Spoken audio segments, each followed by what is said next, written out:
In the center of it all, beneath a halo of suspended lights, she stood. No one knew her name. The production team, the assistants, the stylists all referred to her simply as the model, the face for at Ednab Tutui's latest shoot. Yet even in anonymity, she carried a presence that filled the room completely. She wore the reddish wine gown that had been the centerpiece of the collection, a piece so carefully crafted it seemed to have its own heartbeat. The color, deep and intoxicating, held a whisper of mahogany and dusk. From a distance, it looked like still wine poured into velvet. Up close, it shimmered not metallic, but alive, like the fading glow of sunset pressed into fabric. On the back of the gown, gold and black stripes formed a pattern of subtle power. They began near the shoulders and ran downward in gentle precision, framing the line of her spine before dissolving into the soft folds below. It wasn't a gown designed for spectacle. It was made for silence, for the kind of beauty that doesn't shout, but makes everything else quiet. And she wore it with that same unspoken eloquence. The photographer lifted his camera, paused,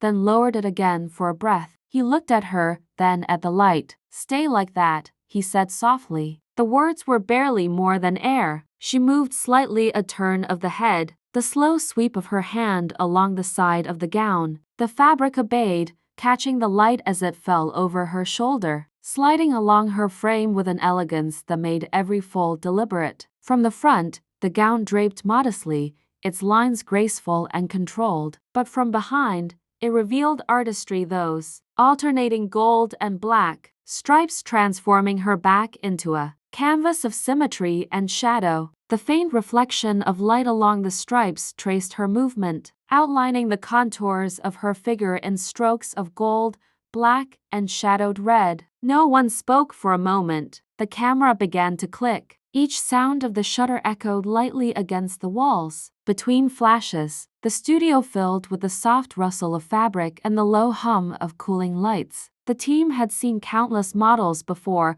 countless gowns, countless shoots, but something about this woman, her stillness, her restraint, the composure of her gestures made this session feel suspended, almost sacred. She was not performing. She wasn't trying to impress the lens or those who watched. Instead, she existed inside the frame like she belonged to it, a quiet equilibrium of confidence and grace.